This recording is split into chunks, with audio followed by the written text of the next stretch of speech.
오늘의 주요 뉴스입니다. 미국 FED가 FOMC 정례회의 의사록을 현지 시간 26일 공개했습니다. 최근 30일 동안 비트코인 장기 보유자들의 매도세가 지난 4월 이후 최대 규모로 나타났습니다. 비트코인과 이더리움 ETP 신청서를 SEC에 제출했습니다. 트럼프 신임 행정부가 디지털 자산 규제에 CFTC 권한 확대를 고려 중입니다.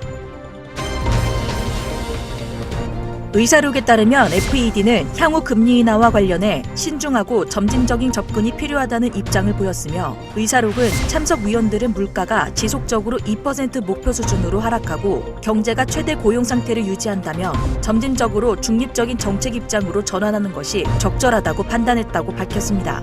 중립 금리에 대한 불확실성 역시 주요 논의 주제로 다뤄졌습니다. 의사록에 따르면 다수의 위원들은 중립 금리에 대한 불확실성이 통화정책 평가를 어렵게 만들고 있고, 이 같은 상황에서 점진적인 접근이 적절하다고 평가했습니다.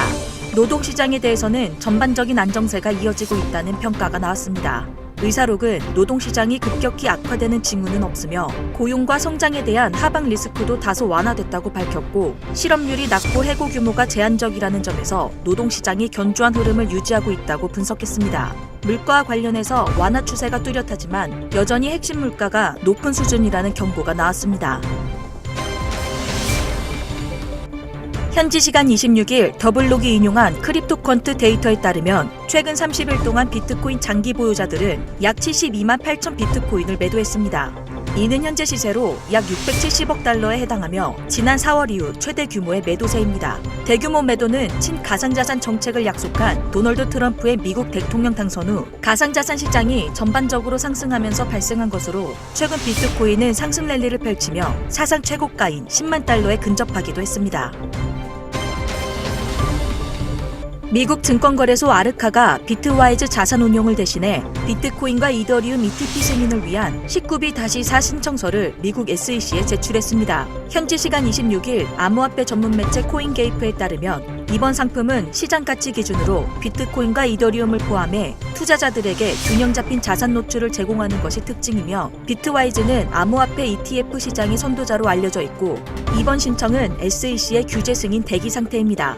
한편 비트와이즈는 비트코인과 이더리움 ETF 외에도 솔라나 ETF와 리플 ETF 상장도 준비 중이며, 지난 11월 19일에는 솔라나 ETF 신청서를 SEC에 제출했고 리플 관련 상품도 같은 맥락에서 진행되고 있습니다. 규제 승인 가능성에 대해 전문가들은 트럼프 행정부의 임기 시작이 규제 완화를 촉진할 수 있으나 암호화폐 ETF 승인이 최종적으로 이루어질지는 여전히 불확실하다고 분석했습니다. 도널드 트럼프 미국 대통령 당선인이 디지털 자산 규제에 상품선물거래위원회의 권한을 확대하려는 모양새입니다. 현지 시간 27일 폭스 비즈니스는 트럼프 신임 행정부가 디지털 자산 시장의 상당 부분을 감독할 권한을 CFTC에 부여할 것을 고려 중이라고 전했으며, 이는 얼마 전 사임을 발표한 게리 겐슬러 미국 SEC 위원장 하에 SEC가 가상자산 산업에 행사한 규제 권한을 약화시키려는 노력의 일환으로 분석됐습니다. 영상 링크 하단에 보시면 크립토 시그널 공식 홈페이지 링크가 있습니다. 회원가입하시면 다양한 코인 정보와 함께 비트코인 분석, 실시간 뉴스, 무료 트레이딩 교육, 코인 주요 일정 등 실시간으로 확인 가능한 유익한 카테고리가 준비되어 있으니 편안하게 가입하셔서 홈페이지 이용해보시면 투자하시는 데 많은 도움이 되실 겁니다. 지금까지 크립토 시그널이었습니다.